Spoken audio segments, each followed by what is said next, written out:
Good morning. Good morning, everybody. Thanks for coming. My name is Richard Kidd. I'm the Deputy Assistant Secretary to the Army for Strategic Integration. I'd like to welcome you here to this presentation on Army installations of the future. You know, if you've been listening to the Chief the last few days, he's been very clear on two things. The Army fights wars, and the Army prepares to fight wars, okay? And we prepare on our installations. That's where we build readiness, and it is increasingly where we fight from. Our installations are our initial deployment platforms. We maneuver from our installations in multiple domains directly into combat as part of multi-domain operations. As we do this, there's a growing recognition, included in the National Defense Strategy, that the homeland is no longer a sanctuary, and our installations are part of the fight and under threat. Cue video.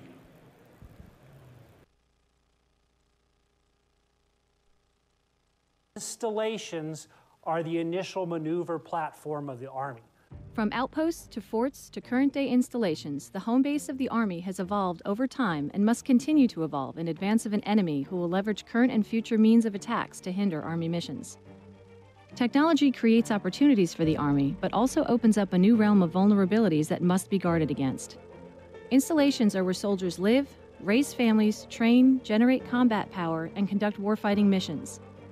They are part of the modern battle space and thus are subject to attack by an enemy that will leverage conventional, unconventional, or new technology to its advantage.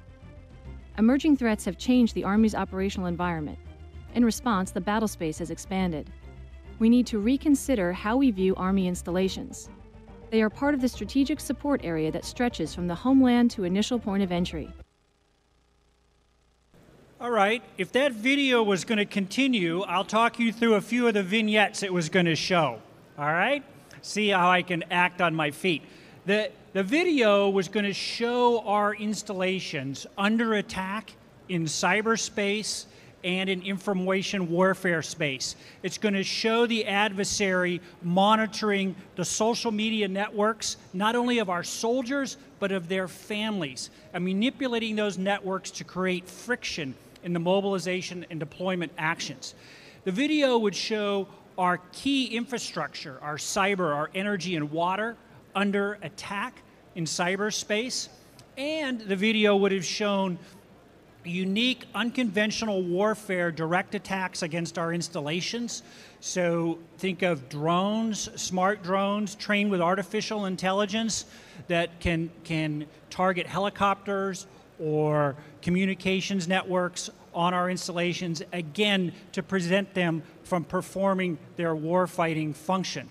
We're gonna, if you wanna see the video, and it's a good video, we've got it downstairs at area 1725, come on down there, and we will show you this video and two other great videos to put you in the frame of the fact that our installations are now part of the fight, they're under threat, and they're engaged every day.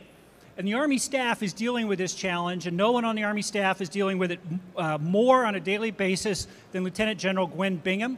I've had the pleasure of knowing General Bingham since she was a brigadier general. I hope I was nice to her back then. We still get along pretty well. But she leads the Army staff's installation management efforts and is a great asset for the installation community and our team. Ma'am? Thank you, Richard. Well, good morning, everyone. Woo-hoo.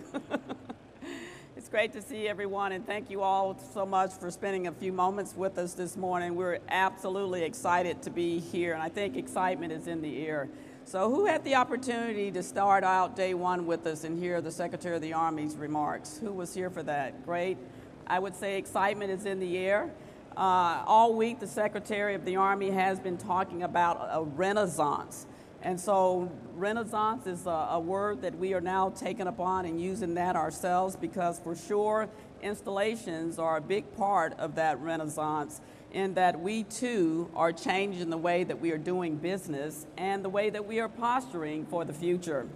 So as we kicked off the FY, we greatly appreciate the bill that was signed and the budget that has been allocated to us. We want to say thank you to our congressional members for that, and we are hopeful, as good stewards of government resourcing, that that will become the new norm as it relates to on-time budgets.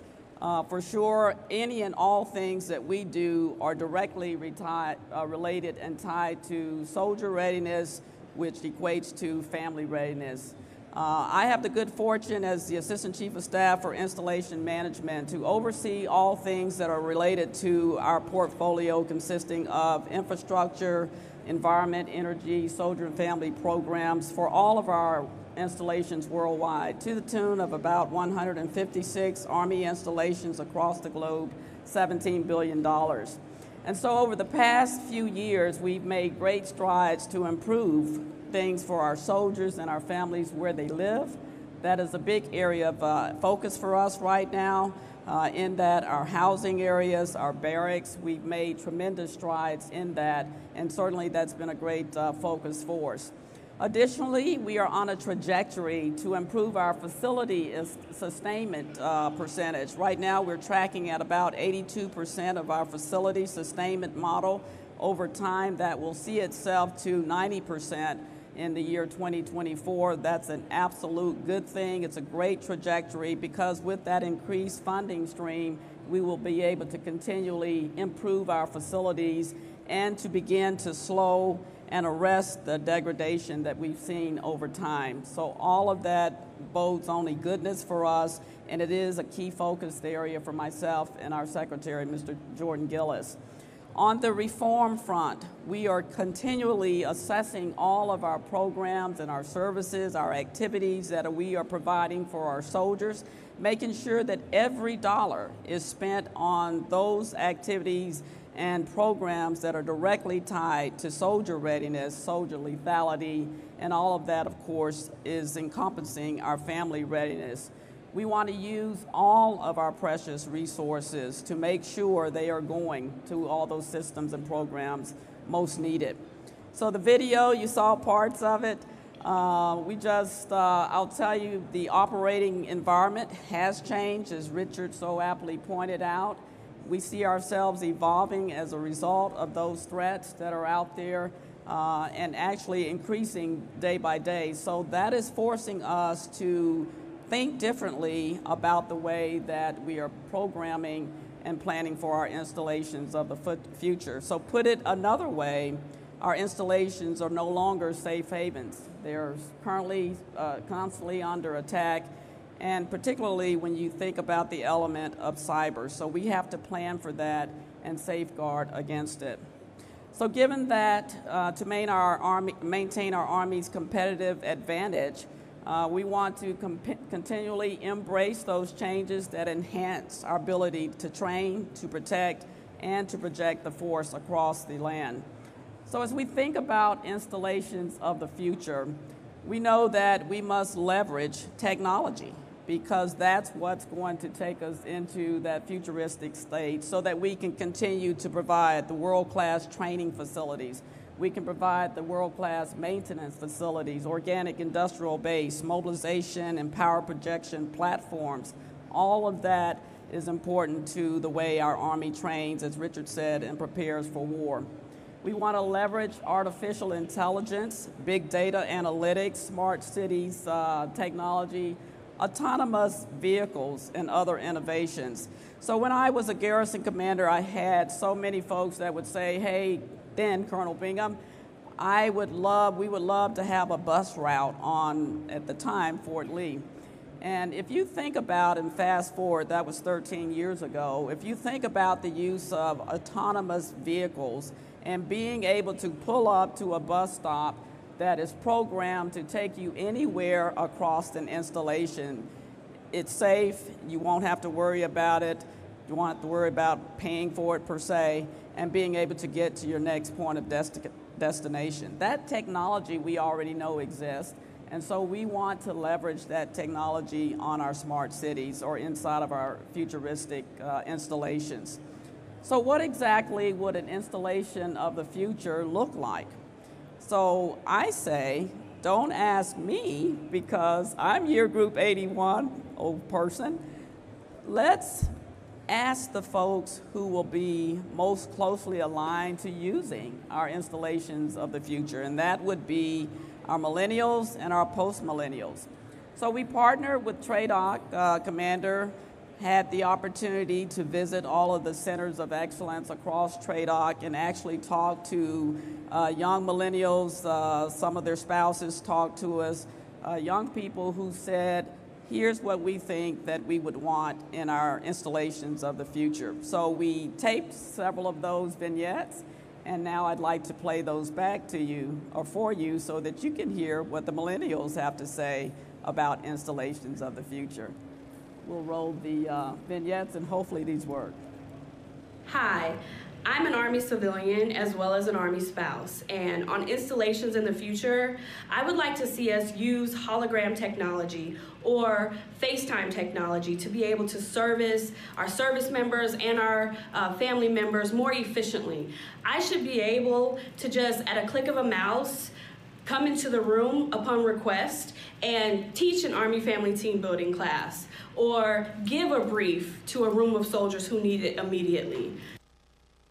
Equivalent thereof of Amazon Fresh marketplaces that are automated grocery or deli checkout systems where soldiers could go into the marketplace and purchase foods without even having to stop at the counter. They ultimately could select their choices of food and drink and walk past the cash register that's already automated.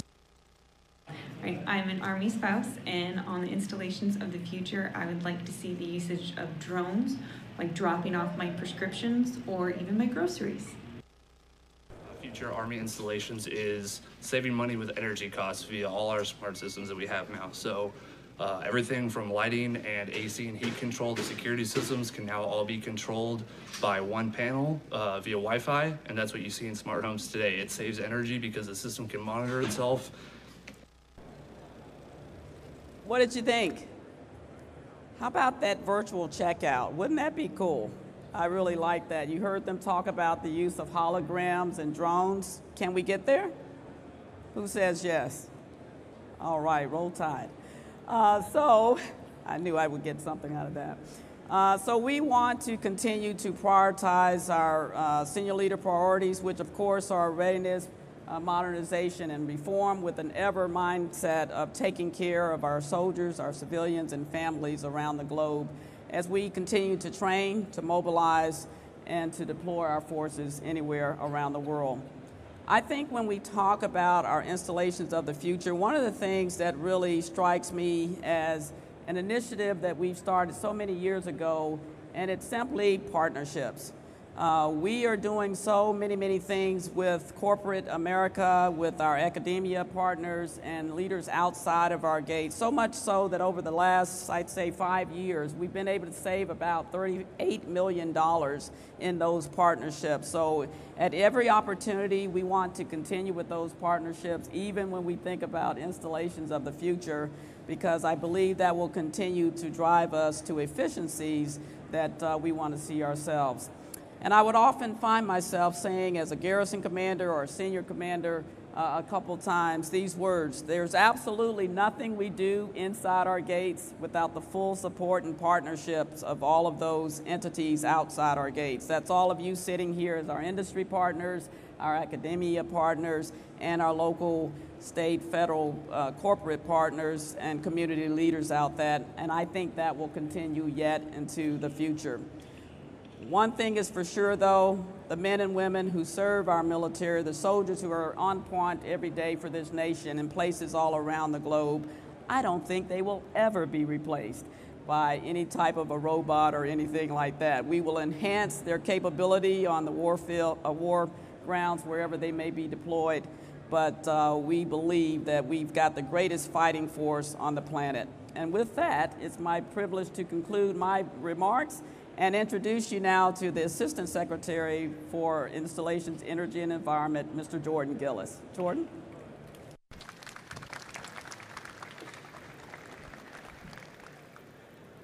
Is this on? Oh, yeah, it is.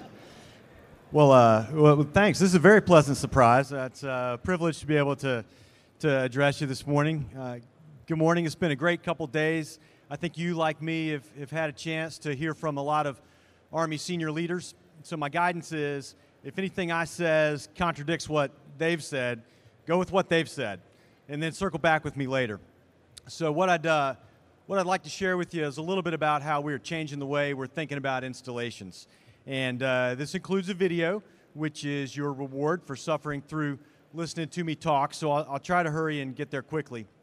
But to give it context, Army has about 156 installations, over 2,000 guard and reserve centers, and this enterprise encompasses about 13.5 million acres. That's about the size of New Jersey and Maryland if you squished them together. Now, I don't know why you'd want to squish New Jersey and Maryland together, and I don't know what you'd wind up with. Maybe lackadaisical drivers that have an aggressive streak. I don't know. Is anybody here from Maryland or New Jersey? Okay, I'm sorry. Well, so back to what I really wanted to talk about. What we want to do is take a critical look at our installations and understand the gap between where we are today, where we want to be in the future, and then figure out what strategies and initiatives we need to close that gap. The Army vision states, and I'm quoting now, "The Army of 2028 will be ready to deploy, fight, and win decisively against any adversary, anytime, anywhere, in a joint multi-domain, high-intensity conflict, while simultaneously deterring others and maintaining its ability to conduct irregular warfare. The Army will do this through the employment of modern manned and unmanned ground combat vehicles, aircraft sustainment systems, and weapons, coupled with robust combined arms formations and tactics, based on modern warfighting doctrine and centered on exceptional leaders and soldiers of unmatched lethality." So one thing that vision has that is an unstated foundational component is that Army installations are the platform to make all that happen. And like you heard from Richard, multi-domain battle concept has installations as part of the battle space. And the National Defense Strategy states that the homeland is no longer a sanctuary. So it's really technology that has caused us to change our way of thinking about installations, but it's also technology that gives us a lot of opportunities and gives us potential for a different way that we use them. And I will show you a video that will demonstrate a little bit about what we're thinking. So roll the video.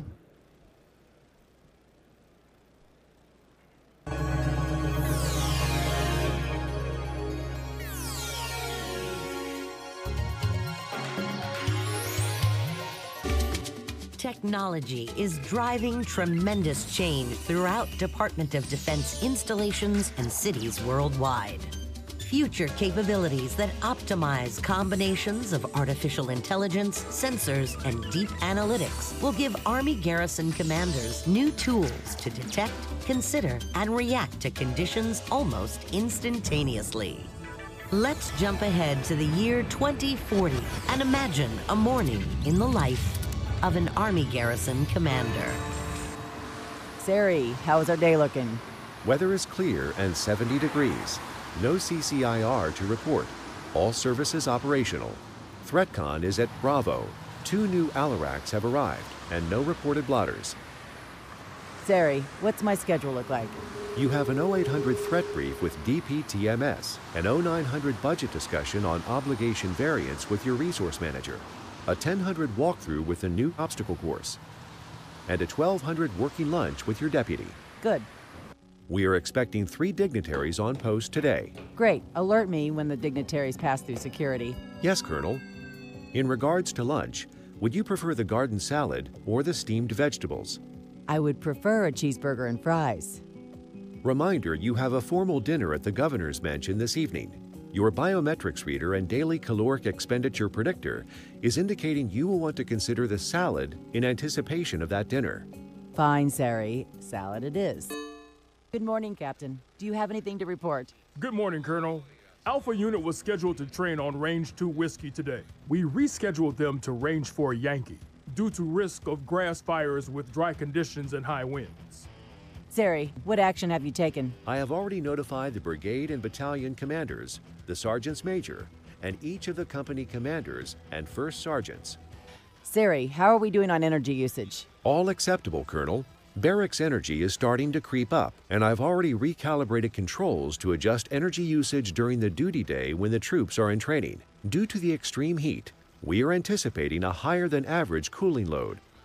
Sari, alter thermostat setbacks for unoccupied buildings based on field training and adjust temps when troops return. Yes, Captain. What's our current energy usage considering expected temperature? We have been generating in excess of loads for the past 3 days. Batteries are full. We can use this surplus to cover anticipated peak loads and avoid extra demand charges. Excellent.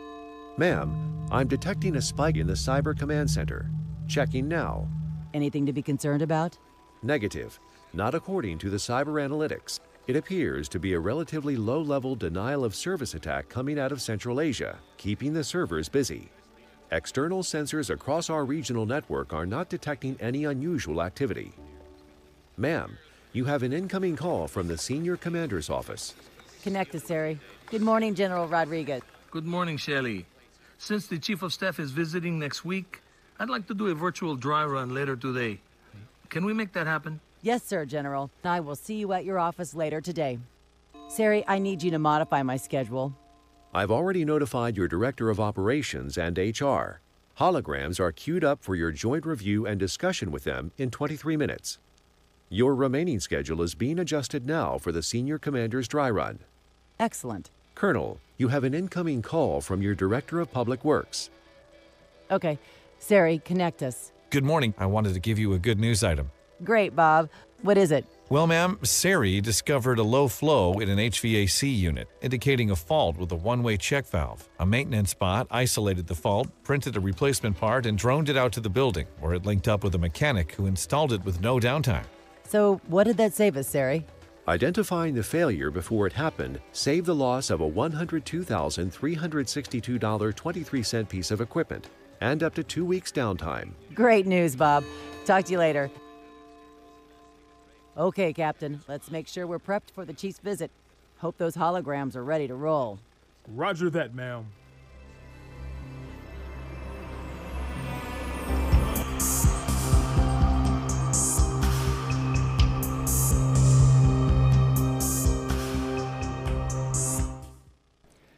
So I'll share a couple of observations of my own and what we've heard from others about this video. So I'll get the easy ones out of the way. So pardon the calorie shaming, and please excuse the uniforms and hairstyles, and then we can talk about what was really in there. So a couple of things. The Garrison Commander of 2040, that sounds like a long way off, but whoever that is likely either a cadet right now or a cadet in the very near future. So class of 2020 to class of 2024, that's how close this future is to us. So a couple of the things that we've heard is like a garrison commander would never get that involved with real-time energy monitoring, or garrison commander wouldn't be into those kind of details on a day-to-day basis. Fine, valid assumption. But a lot of the things that we're not hearing, I think, are almost more informative. So nobody is saying that technology is not possible or that these kind of applications are outside of our grasp. So really, I think that's indicative of the fact that folks now can almost take for granted the role that technology plays in our lives and the way that technology enables our day-to-day activities and business decisions. So I think that's very telling, and that's a good thing. The other thing that is obviously missing from the video is that there's not an entire branch gathering the data that went into this. There was not a room full of technicians analyzing the data. There's not a formal staffing process complete with a Form 5 that gets brought to the garrison commander to make these decisions. And there's not a large staff implementing the decisions or taking action after the decisions have been made. We're doing all that today, and it costs time, and it costs money, and it costs resources. But in this scenario, you see that all those activities were completed in seconds. They were enabled by technology, and the commander was informed. What we need is help to make this a reality. So you'll hear in conversations with the installation community that we don't have adequate resources to maintain the installations and the facilities that we have today. And the resourcing shortfall has become a familiar conversation, and it's a very important one, but we don't want that to crowd out the conversation about our future state and our future technology. We don't want the resource challenges of today to overshadow the light of the possible in the future.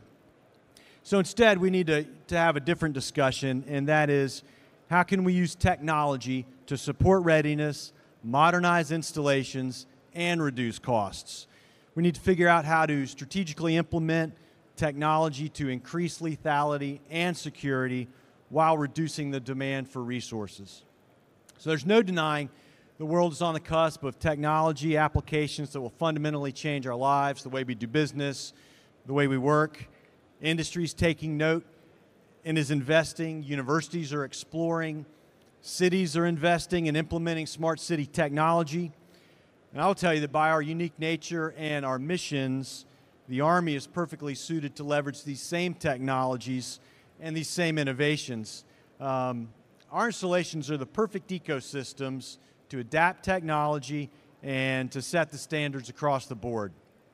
To do this, we're looking to digitize the installations in their entirety.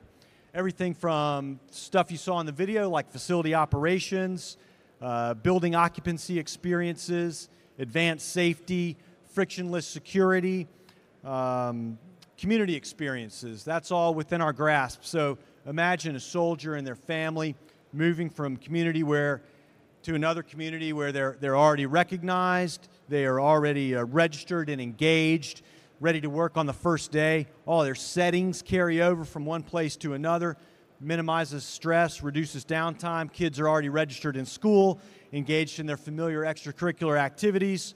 Spouses are already employed. I could talk future state stuff all day, but what I really wanted to share with you is that to understand where industry can really help and to help us create the business cases that will allow us to get the dollars to invest in these things, we're going to hold an industry day early next year. And I'm not going to tell you just to check Fed Biz Ops to look for the announcement. I will tell you to stay engaged with the Installations of the Future team. Who knows who they are? Please raise your hands. Mr. Kidd, Jason, who else? Yep, folks in the back. Ms. Holst, lots of folks. And if you can't track them down after this because they make a quick getaway when I'm done, you can find them at 1100 hours, that's 11 a.m., at booth 1725, Exhibit Hall B, downstairs. And they're ready to talk to help understand how industry can engage with us and share the details as we know them so far about the industry day that we have planned. So more to follow on that. Encourage you to get with those folks. I'm also going to be here to answer questions, and I will turn it back over to Mr. Kidd to help facilitate that. General Bingham and I will both be here. Thanks in advance. Look forward to working with you.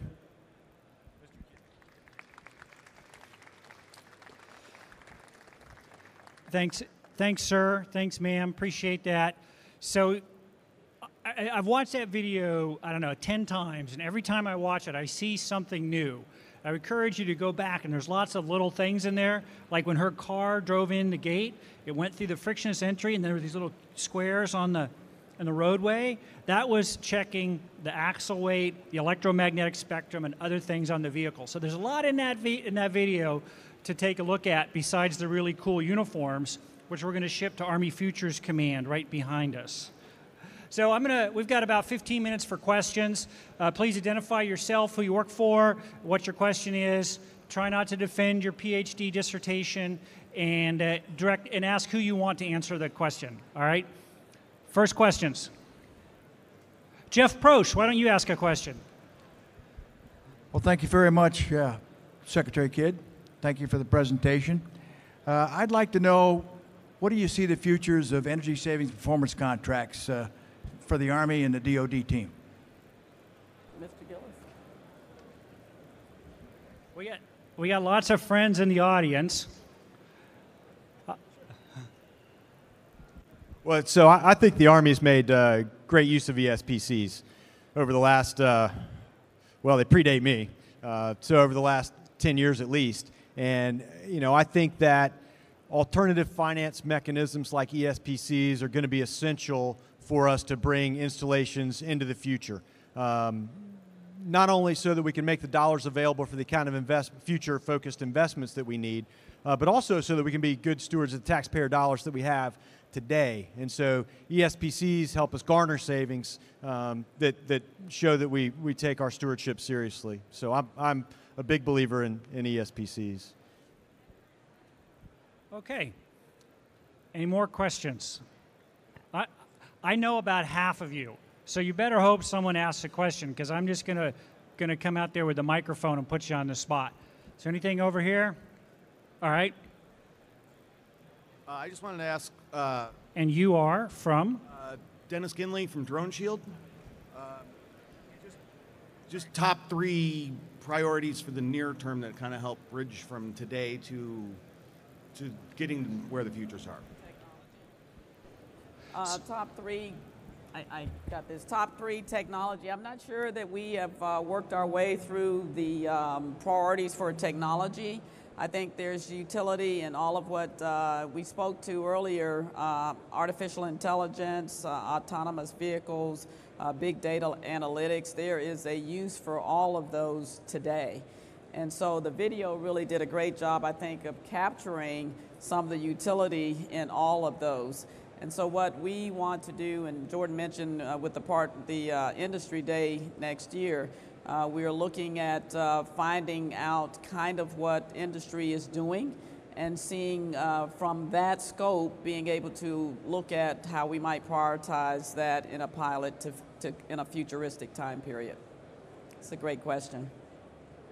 Yeah, so at the industry day, we've identified a number of potential use cases. We've actually got another chart, and if you talk to members of our team, we can talk through some of the sort of near-term use cases. We've got about a dozen or so, a little more than a dozen, of potential use cases for pilot projects that we're going to try to see where industry is. We actually track your technology and your competitors' technologies. It's of great interest to us because you saw sort of the command center philosophy for the garrison commander in there, and she could have easily had a counter-drone system on her installation, but there's some legal issues as well as what we can do and where we can use that, and we're wrestling with those right now.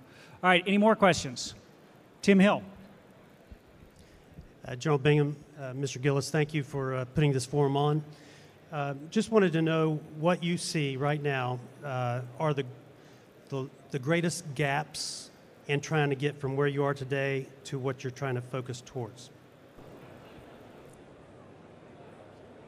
I'll start with one. We can pass it around. All of this is great and it's attainable. I guess there are 2 big hurdles in my mind. One is the underlying infrastructure that needs to be in place. So a lot of these technologies require something like a 5G, or I don't know, maybe by then it's a 6G backbone that will enable them. And besides the investment, that comes with security concerns and cyber vulnerabilities that we need to address. So that's one hurdle. And then frankly, the other is funding. So you've heard it from all the senior leaders thanking Congress for a very generous budget. It was passed on time, which was great for the Army. But we can't count on that in the future. And as we have constrained funding, obviously the Army needs to allocate dollars to warfighting and lethality, and we need to be able to be sure that dollars are available for things like future investment. So I guess 2 things is the enabling technology or the enabling backbone and the cyber things that come with that, and then the funding that sort of underpins everything. And if I could comment on Jordan's comment about resourcing and the funding. I kind of look at it from a standpoint of the opportunity to partner with you all. So if you are looking at emerging technology or innovations that you are doing, one way that we might get after a win-win situation might be that you use us, the Army installation, as your test bed for some innovative idea that you have going, that it becomes kind of a win-win for both parties. And that's not something that we've done a lot of. I like to say we can think out of the box and look and kind of think our way through that. But if there's some innovative technique or initiative that you are developing within your own corporations where you might have the goodness of testing it on a military installation, we can work our way through that. I think that would be a great win-win. other questions? All right, any more questions? Ray. Let's see, I've got everybody's first names. Ray Trechter, Sandy Labs. Love the movie. Can I expect a sequel on multi-domain battle space and the commander under threat? You know, Ray, if we did a sequel, we'd probably have to contract Sandia National Labs to run a digital twin, and we could model it as we went. How would that sound? Yeah. No, look, we're on a process of exploration. All right, we want to learn, as General Bingham said, and Mr. Gillis, we want to learn from industry, and we're going to continue to explore the future. And as we learn and think about that, yeah, we'll produce some more videos. All right, any more questions? Thanks, sir. I'm James Morningstar of the Center of Strategic Leadership. How do you see the installations playing a role in the domains of space and cyber and et cetera in the future? That's a great question. Jordan. I was just trying to retrieve the mic. I wasn't trying to say that I had the answer to that, because I don't. But so I will purposely not answer your space question just because I don't know. But the cyber one, and I haven't given it much thought. So I'll defer to Mr. Kidd or General Bingham. But for the cyber piece, they are already basically our maneuver space in that domain. So we fight the cyber fight, we counter the cyber fight from our installations. And we are busy investing and trying to understand exactly what we need to do to provide all the enabling technologies and all the enabling infrastructure from an installation standpoint that then the cyber warriors need to conduct their mission. So, you know, like we said, for many of the other technologies, installations are the place where everything begins for the Army warfight, and cyber's no exception. If we look at the facilities related control systems, that's an area within the cyber domain that we concern ourselves with. Our facilities are becoming more and more complex. And so that is an area that we are heavily engaging in to make sure that we protect ourselves from cyber threats as it relates to those facility-related control systems. It's a key area across the Department of Defense right now, and certainly we are doing our part to learn from not only what the other services are engaging upon, but to share those lessons learned across the Department of Defense so that we are better informed going forward. It's a great question, though. Thank you. So this effort is part of a broader Army effort to understand the future. So yesterday's lunch, the Chief of Staff of the Army mentioned the work with TRADOC G2 about understanding the future operating environment. We're part of that, and we've participated in what's called the Mad Scientist activity with Georgia Tech, Florida State, other academic institutions. We look to our academic colleagues to help inform this effort. If you haven't already, I'd encourage you to go to the Mad Science website, log in, take a look at all the presentations and the work that was done. I have time for one more question. Stephen Williams, Acquisition Experts, thank you for the presentation and the vision for the future. One of the things that we're dealing with or see today is a bunch of joint bases. How are your efforts coordinated with the other services, particularly on a joint base? I think that's a great question. Certainly as a service, the Army, Air Force, Navy, the good news is that all the way down from our service secretary through our chiefs of staff of all the services, have a great relationship in that we share lessons learned. And I see that as no different across our Army installations. We will continue to share the lessons learned that we are gaining momentum of. Right here in front of me is the Deputy Commanding General of Installation Management Command, whose headquarters is at Joint Base San Antonio. And so it really is a collaborative arrangement where we communicate, coordinate, and collaborate with each other to make improvements to the joint base. So we will take this momentum where we might be an Army entity talking across the Army installations. We're going to take the goodness of what we learn and apply that going forward, even across, I'm sure, the joint bases. So it's a great question. Thank you. I'll just add a little bit. Well, first of all, this is an Army forum, so I question the appropriateness of your question. No, I'm teasing. So all the services, to some extent, are looking at this. The Marines have Installation Next. Is that their initiative? And so we crosstalk pretty frequently and pretty often. Like General Bingham said, sharing lessons learned, leading practices, good ideas. But from a true joint base standpoint, if it is an Army-led joint base and we select that to pilot one of the technologies that we choose to pilot, no problem with that being a joint base. Likewise, if there's an Air Force-led joint base where there's Army interests and they are looking to pilot a different technology, we would be all in support of that, especially given the fact that it could harvest lessons learned that we can then apply across the force. So I guess the short answer is there's lots of crosstalk between the services. Joint bases are joint bases, but they're by no means off limits to pilot and learn from. Okay, 1725, Hall B. That is not when the vendors bring out the beers for happy hour. That is the booth that you go to at 1100 hours to learn more about installations of the future. Sir, ma'am, I'd like to thank you for your time. Team back here, great work. Appreciate it. Everybody have a great day.